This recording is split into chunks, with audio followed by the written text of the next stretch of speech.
So I had an idea for a video,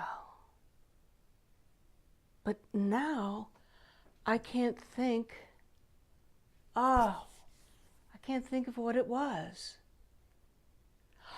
That's it. I was going to do a video about tapping in public. I'm so glad, my microphone. I'm so glad that I remembered this, because people are very hesitant to do tapping in public where other people might see them doing it. And, you know, sometimes things come up when you're out and about and you're at the grocery store and you just have this feeling that, like, I really want to get that sensation out of my body. I wish I could tap. Well, you can. Have you noticed that everything I'm doing involves tapping points? Let me think. I don't know.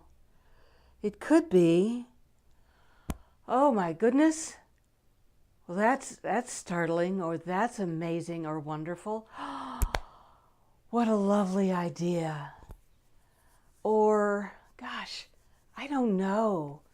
Let me think about that for a while. I don't know.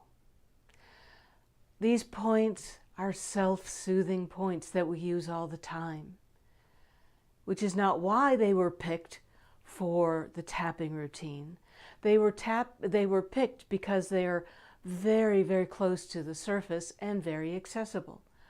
But that's also the reason we use them for self-soothing. It's very easy to reach them and activate them when we need them. So another thing, see, I had another thought and now it has skipped out of my head. Honestly, this is really true. There was another thing that I was going to say, and you know, the stress of making videos, or even just the stress of talking to someone that you don't like at a meeting, or here it is. See, I got here and I remembered. Okay. Very often, people find that there's one point in particular that they gravitate towards frequently, or that they get the biggest bang from.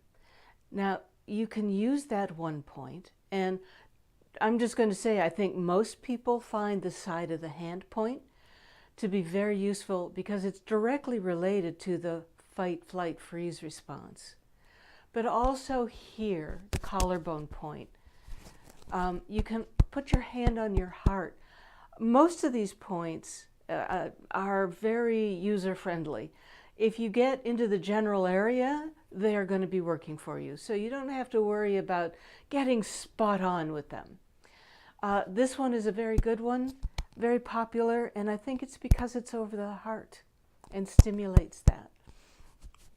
There's a spot out here that I haven't covered before that's called the sore spot, because generally it is. So you'll see people maybe doing this. And it was the point that was used before the side of the hand point started to be used for the setup statement. So you can pick one spot that feels particularly good to you or effective for you and just use that. If you're standing around and talking to someone, and I'll have to use my other hand, and doing this, no one's going to think twice about it. So you can use tapping in public. Now, to be honest, I have walked through the grocery store full on tapping and no one notices. And even if they did notice, one, they're going to wonder, I wonder what she's doing. Or they're going to go, wow, she's doing that tapping thing. Tapping is getting to be well enough known now that a lot of people are going to at least recognize what you're doing. But if you aren't bold enough to do that, find one or two spots that you can use when you're out walking around. You can, instead of tapping, You can also just touch with pressure. And there's another technique called tap and breathe, or touch and breathe, I think.